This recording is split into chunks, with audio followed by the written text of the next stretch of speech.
ಸ್ನೇಹಿತರೆ, ಮೀಡಿಯಾ ಮಾಸ್ಟರ್ಸ್ಗೆ ಸ್ವಾಗತ ಸುಸ್ವಾಗತ.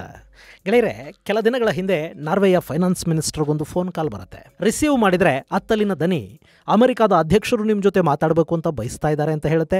ಕನೆಕ್ಟ್ ಮಾಡಿ ಅಂದ ಕೂಡಲೇ ಟ್ರಂಪ್ ಅವರ ದನಿ ಕೇಳುತ್ತೆ. ಓಹ್, ಸಾಹೇಬರು ಟ್ಯಾರಿಫ್ ಬಗ್ಗೆ ಮಾತಾಡೋದಕ್ಕೆ ಲೈನ್ಗೆ ಬಂದಿರಬೇಕು ಅಂತ ಆ ಮಿನಿಸ್ಟರ್ ಅಂದುಕೊಂಡ್ರೂ ಕೂಡ ನನ್ನ ಜೊತೆ ಸೀದಾ ಅಧ್ಯಕ್ಷರು ಯಾಕೆ ಮಾತಾಡ್ತಾರೆ? ಪ್ರೋಟೋಕಾಲ್ ಪ್ರಕಾರ ಅಮೆರಿಕಾದ ಟ್ರೆಜರಿ ಸೆಕ್ರೆಟರಿ ಅಲ್ವಾ ನನ್ನ ಜೊತೆ ಮಾತಾಡಬೇಕು ಅನ್ನೋ ಅನುಮಾನ ಕೂಡ ಅವರನ್ನು ಕಾಡುತ್ತೆ. ಸರಿ, ಆದರೂ ಮಾತಾಡ್ತಾರೆ. ಉಭಯ ಕುಶಲೋಪರಿಯ ನಂತರ ಟ್ರಂಪ್ ಸಾಹೇಬರು ನೇರವಾಗಿ ವಿಷಯಕ್ಕೆ ಬರ್ತಾರೆ. ತುಂಬ ಕೂಲಾಗಿ ಈ ಬಾರಿ ನನಗೊಂದು ನೋಬೆಲ್ ಕೊಟ್ಬಿಡ್ರಿ ಅಂತ ಆರ್ಡರ್ ದನಿಯಲ್ಲಿ ರಿಕ್ವೆಸ್ಟ್ ಮಾಡ್ಕೋತಾರೆ. ಅದನ್ನು ಕೇಳಿದ ನಾರ್ವೆಯ ಫೈನಾನ್ಸ್ ಮಿನಿಸ್ಟರ್ಗೆ ಶಾಕು. ನೋಬೆಲ್ಗೆ ಲಾಬಿ ಆಗುತ್ತೆ ಅನ್ನೋದು ಹೊಸ್ತಲ್ಲ, ಆದರೆ ನನಗೇ ನೋಬೆಲ್ ಕೊಡಿಸಿ ಅಂತ ಅಮೆರಿಕಾದ ಅಧ್ಯಕ್ಷರೇ ಫೋನ್ ಮಾಡಿ ಕೇಳ್ತಾ ಇರೋದು ಆ ಫೈನಾನ್ಸ್ ಮಿನಿಸ್ಟರ್ಗೆ ಹೊಸದು. ಗೆಳೆಯರೆ, ಹೇಗಾದರೂ ಸರಿ ನೋಬೆಲ್ ತಗೋಬೇಕು ಅಂತ ಹಠಕ್ಕೆ ಬಿದ್ದಿದ್ದಾರೆ ಟ್ರಂಪ್. ನೋಬೆಲ್ ಪ್ರಶಸ್ತಿಗಾಗಿ ನನ್ನ ಹೆಸರನ್ನು ಶಿಫಾರಸು ಮಾಡಲಿಲ್ಲ ಅಂತ ಭಾರತದ ಮೇಲೆ ಸಿಟ್ಟು ಮಾಡಿಕೊಂಡಿದ್ದಾರೆ. ಟ್ರಂಪ್ಗೆ ನೋಬೆಲ್ ಕೊಡಿ ಅಂತ ಹೇಳಿದ್ದಕ್ಕೇನೆ ಪಾಕಿಸ್ತಾನದ ಮುನೀರ್ನನ್ನ ಹತ್ರ ಬಿಟ್ಟುಕೊಂಡಿದ್ದಾರೆ. ಆದರೆ ಈಗ ಅದೇ ಅವರಿಗೆ ಉಲ್ಟಾ ಹೊಡೆಯೋ ಹಾಗೆ ಕೂಡ ಕಾಣ್ತಾ ಇದೆ. ಅಕಸ್ಮಾತ್ ನೋಬೆಲ್ ಕೈ ತಪ್ಪಿದ್ರೆ ಅದು ಮುನೀರ್ನಿಂದನೇ ಅನ್ನೋ ಮಾತೊಂದು ಅಮೆರಿಕಾದಲ್ಲಿ ಓಡಾಡ್ತಾ ಇದೆ. ಹಾಗಾದರೆ ಟ್ರಂಪ್ ನೋಬೆಲ್ ಕನಸನ್ನು ಪಾಕಿಸ್ತಾನವೇ ನುಚ್ಚುನೂರು ಮಾಡುತ್ತಾ? ಮಂಗನ ಕೈಗೆ ಕತ್ತಿ ಕೊಟ್ಟ ರಾಜನ ಕತೆ ಟ್ರಂಪ್ ವಿಷಯದಲ್ಲಿ ನಿಜ ಆಗುತ್ತಾ? ಬನ್ನಿ ನೋಡೋಣ.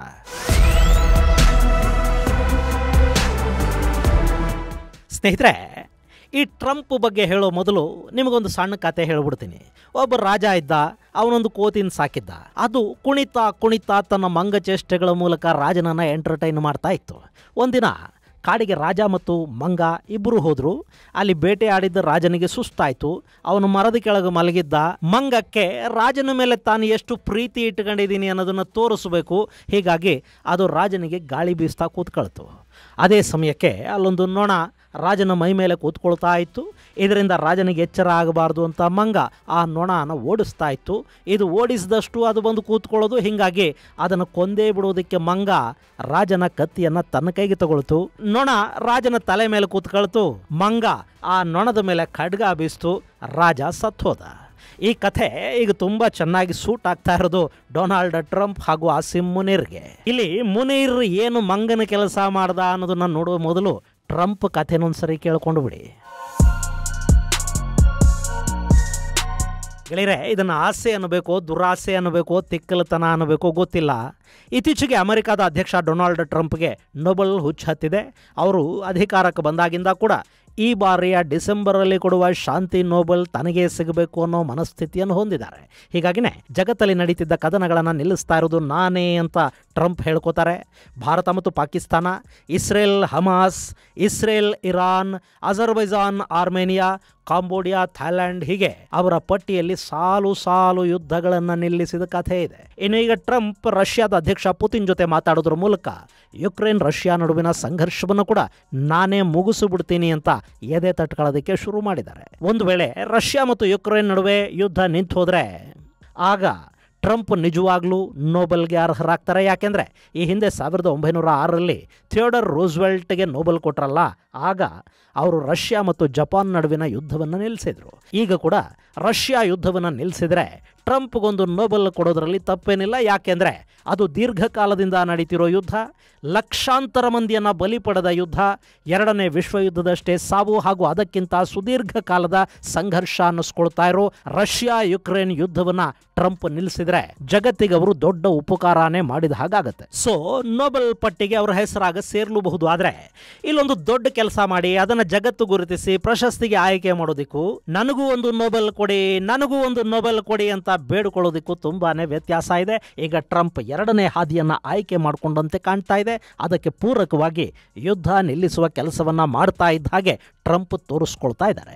ಹೀಗೆ ಹೇಳೋದಕ್ಕೆ ಕಾರಣ ನಾರ್ವೆಯ ಬಿಸಿನೆಸ್ ಡೈಲಿ ಡಾಗೆನ್ಸ್ ನಿಯರಿಂಗ್ ಸ್ಕ್ಲೀವ್ನಲ್ಲಿ ಬಂದಿರುವಂತಹ ವರದಿ. ಆ ವರದಿಯನ್ನು ಆಧಾರವಾಗಿಟ್ಕೊಂಡು ರಾಯ್ಟರ್ಸ್ ಸೇರಿದ ಹಾಗೆ ಸಾಕಷ್ಟು ಅಂತಾರಾಷ್ಟ್ರೀಯ ಮಾಧ್ಯಮಗಳು ಮತ್ತು ಒಂದಷ್ಟು ಭಾರತೀಯ ಮಾಧ್ಯಮಗಳು ಕೂಡ ವರದಿಗಳನ್ನು ಪ್ರಕಟ ಮಾಡಿವೆ. ಇಷ್ಟಕ್ಕೂ ಈ ಡಾಗೆನ್ಸ್ ಅಲ್ಲಿ ಇರೋದೇನು ಅಂದ್ರೆ, ಡೊನಾಲ್ಡ್ ಟ್ರಂಪ್ ನಾರ್ವೆಯ ಹಣಕಾಸು ಸಚಿವರಿಗೆ ಕರೆ ಮಾಡಿ ನನಗೊಂದು ನೋಬೆಲ್ ಅನ್ನು ಕೊಡಿಸಿ ಅಂತ ಕೇಳಿದ್ರಂತೆ. ಅವತ್ತು ಅಮೆರಿಕಾದಿಂದ ಕರೆ ಬಂದಾಗ ಕೇವಲ ಟ್ಯಾರಿಫ್ಗಳ ಬಗ್ಗೆ ಮಾತ್ರ ಮಾತಾಡ್ತಾರೆ ಅಂತ ಅಂದುಕೊಳ್ಳಲಾಗಿತ್ತು. ಆದರೆ ಫೈನಲಿ ಟ್ರಂಪ್ ನನಗೆ ನೋಬೆಲ್ ಬೇಕು ಅನ್ನೋದನ್ನು ಸ್ಪಷ್ಟಪಡಿಸಿದರು ಅನ್ನೋ ಮಾಹಿತಿಯನ್ನು ನಾರ್ವೆಯ ಫೈನಾನ್ಸ್ ಮಿನಿಸ್ಟರ್ ಹೇಳಿಕೆಯನ್ನು ಉಲ್ಲೇಖಿಸಿ ವರದಿ ಮಾಡಲಾಗಿದೆ. ನಾರ್ವೆಯ ಪ್ರಧಾನಿ ಜೋನಸ್ ಸ್ಟೋರ್ ಕೂಡ ಮಾತಾಡಿದ್ದು, ನಾನು ಟ್ಯಾರಿಫ್ ಬಗ್ಗೆ ಟ್ರಂಪ್ ಜೊತೆ ಮಾತಾಡಿದ್ದು ನಿಜ, ಆದರೆ ಅದಲ್ಲದೇನೂ ಸಾಕಷ್ಟು ವಿಷಯಗಳನ್ನು ಮಾತಾಡಿದ್ವಿ, ಅದನ್ನೆಲ್ಲ ಬಹಿರಂಗಪಡಿಸೋದಕ್ಕೆ ಸಾಧ್ಯ ಇಲ್ಲ ಅಂತ ಹೇಳಿದ್ದಾರೆ. ಇದು ಟ್ರಂಪ್ ನಿಜವಾಗ್ಲೂ ನೋಬೆಲ್ ಅನ್ನ ಕೇಳಿರಬಹುದು ಅನ್ನೋ ಅನುಮಾನವನ್ನ ಹೆಚ್ಚು ಮಾಡ್ತಾ ಇದೆ. ಅಲ್ಲ, ಇಲ್ಲಿ ನಾರ್ವೆಯ ಫೈನಾನ್ಸ್ ಮಿನಿಸ್ಟರ್ಗೆ ಪ್ರೈಮ್ ಮಿನಿಸ್ಟರ್ಗೆ ಯಾಕೆ ನೋಬೆಲ್ ಬೇಡಿಕೆ ನೀಡಬೇಕು ಅನ್ನೋ ಅನುಮಾನ ನಿಮ್ಮಲ್ಲಿ ಮೂಡಬಹುದು.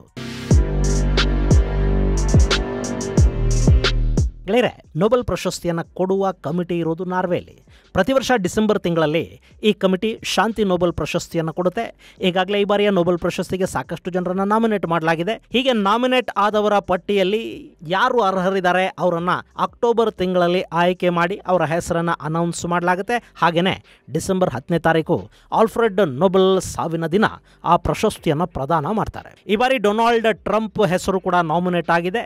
ಈಗಾಗಲೇ 5 ದೇಶಗಳು ಟ್ರಂಪ್ಗೆ ನೋಬೆಲ್ ಕೊಡಬೇಕು ಅಂತ ಒತ್ತಾಯವನ್ನು ಮಾಡಿವೆ. ಆದರೆ ಅಂತಿಮವಾಗಿ ನಿರ್ಧಾರವನ್ನು ಕೈಗೊಳ್ಳೋದು ನಾರ್ವೇಜಿಯನ್ ನೋಬೆಲ್ ಕಮಿಟಿ. ಗೆಳೆಯರೆ, ಈ ಕಮಿಟಿಯಲ್ಲಿ 5 ಮಂದಿ ನಾರ್ವೆ ಸಂಸದರಿರ್ತಾರೆ. ಈ ಬಾರಿಯ ಶಾಂತಿ ಪ್ರಶಸ್ತಿ ನನಗೇ ಬೇಕು ಅಂತ ಟ್ರಂಪ್ ನಾರ್ವೆ ನಾಯಕರಿಗೆ ಗಂಟು ಬಿದ್ದಿದ್ದಾರೆ ಅನ್ನೋ ವರದಿಗಳು ಬರ್ತಾ ಇವೆ. ಹೀಗೊಂದು ಕಡೆ ಟ್ರಂಪ್ ನೇರವಾಗಿ ನೋಬೆಲ್ ಬೇಕು ಅಂತ ಕೇಳ್ತಾ ಇದ್ರೆ, ಮತ್ತೊಂದು ಕಡೆ ಆಸಿಮ್ ಮುನೀರ್ ಟ್ರಂಪ್ ಅವರ ನೋಬೆಲ್ ಕನಸಿಗೆ ತಣ್ಣೀರೆರಚುವ ಕೆಲಸವನ್ನು ಮಾಡ್ತಾ ಇದ್ದಾನೆ. ಇಲ್ಲಿ ಏನಾಯಿತು ಅಂದರೆ, ಇತ್ತೀಚೆಗೆ ಪಾಕಿಸ್ತಾನ ಆಂತರಿಕ ಸಮಸ್ಯೆಗಳು ಬಲೂಚ್ ಬಂಡಾಯದಿಂದಾಗಿ ನಲುಗು ಹೋಗ್ತಾ ಇತ್ತು. ಜೊತೆಗೆ ಚೈನಾದ ಸಾಲ ಕೂಡ ಹೆಚ್ಚಾಗ್ತಾ ಇತ್ತು.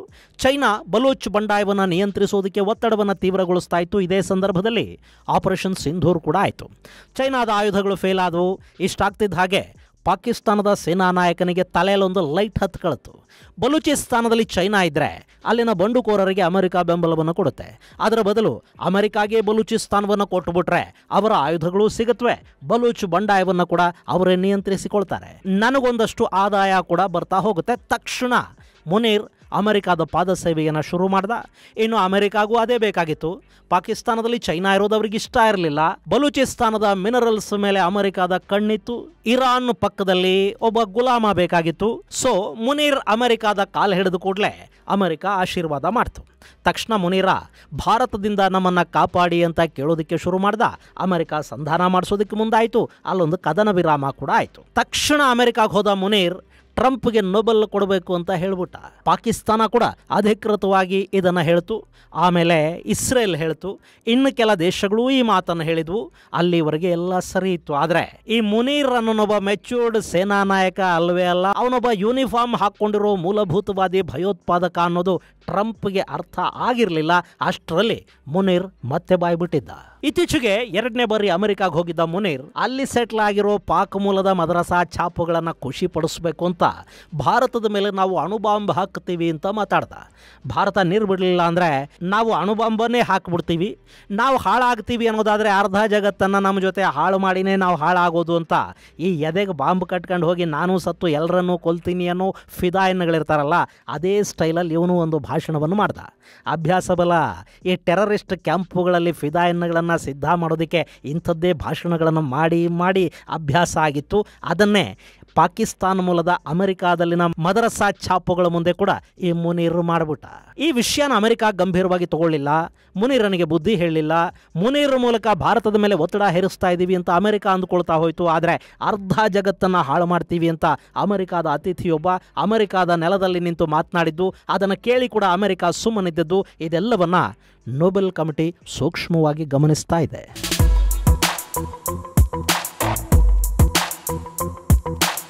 ಗೆಳೆಯರೆ, ಇಲ್ಲಿ ಅಮೆರಿಕಾದ ನೆಲದಲ್ಲಿ ನಿಂತು ಬೇರೆ ದೇಶದ ಸೇನಾ ನಾಯಕನೊಬ್ಬ ಹೀಗೆ ಜಗತ್ತಿಗೆ ಧಮಕಿ ಕೊಡ್ತಾ ಇರೋದಿದೆಯಲ್ಲ, ಇದು ಇದೇ ಮೊದಲು.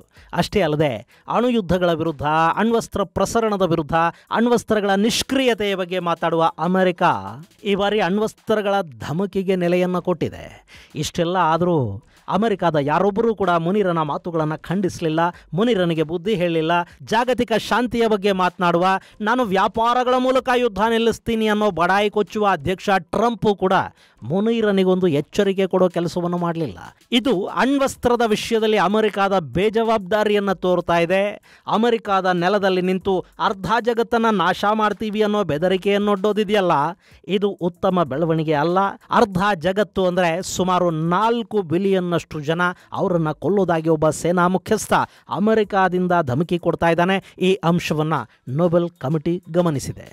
ಸೊ ಟ್ರಂಪ್ ಅವರ ಯುದ್ಧ ನಿಲ್ಲಿಸುವ ಮಾತುಗಳು ಕೂಡ ಈಗ ಮುನೀರನ ಅಣ್ವಸ್ತ್ರದ ಬೆದರಿಕೆಯ ಮುಂದೆ ಬೆಲೆ ಕಳ್ಕೊಳ್ಳೋ ಹಾಗೆ ಕಾಣ್ತಾ ಇವೆ. ಅದಕ್ಕೆ ಕಾರಣ ಮುನೀರ ಅನ್ನೋ ಮಂಗಾನ ಟ್ರಂಪ್ ಅನ್ನೋ ರಾಜ ಪಕ್ಕದಲ್ಲಿ ಇಟ್ಕೊಂಡಿದ್ದು. ಗೆಳೆಯರೆ, ಏನಾದರೂ ಮಾಡಿ ನೋಬೆಲ್ ಪಡ್ಕೋಬೇಕು ಅಂತ ಹೊರಟಿರೋ ಟ್ರಂಪ್ ರಷ್ಯಾದ ಅಧ್ಯಕ್ಷರ ಜೊತೆ ಮಾತಾಡಿದ್ದಾರೆ. ಆದರೆ ಝೆಲೆನ್ಸ್ಕಿ ಈಗ ಟ್ರಂಪ್ ಸಂಧಾನವನ್ನು ಒಪ್ತಾರ ಗೊತ್ತಿಲ್ಲ. ವೈಟ್ ಹೌಸಲ್ಲೇ ಈ ಯುದ್ಧವನ್ನು ನಿಲ್ಲಿಸುವ ಪ್ರಯತ್ನಗಳ ಬಗ್ಗೆ ಅಪಸ್ವರಗಳಿವೆ. ಹೀಗಿರುವಾಗ ಅಕ್ಟೋಬರ್ನ ಒಳಗೆ ಎಲ್ಲ ಮುಗಿದು ಟ್ರಂಪ್ ಹೆಸರು ಅಲ್ಲಿ ನಾಮಿನೇಟ್ ಆಗಬೇಕು. ಅದಕ್ಕೂ ಮೊದಲು ಪಾಕಿಸ್ತಾನದ ಈ ಅಪಸವ್ಯವನ್ನು ಕೂಡ ಟ್ರಂಪ್ ಕೊಡುಕೋಬೇಕು. ಹಾಗಾಗದೇ ಇದ್ದರೆ ಮಂಗನ ಕೈ ಕತ್ತಿ ಕೊಟ್ಟು ಮೂರ್ಖರಾಜನ ಸ್ಥಿತಿಯಲ್ಲಿ ಟ್ರಂಪ್ ಇರ್ತಾರೆ ಅಲ್ವಾ? ಇದು ಗೆಳೆಯರೆ ಟ್ರಂಪ್ ಅವರ ನೋಬೆಲ್ ಕನಸಿನ ಕಥೆ. ಮುಂದಿನ ಸಂಚಿಕೆಯಲ್ಲಿ ಮತ್ತಷ್ಟು ವಿಶೇಷಗಳ ಜೊತೆ ಮತ್ತೆ ಭೇಟಿಯಾಗೋಣ. ಅಲ್ಲಿವರೆಗೆ ಜೈ ಹಿಂದ್, ಜೈ ಕರ್ನಾಟಕ.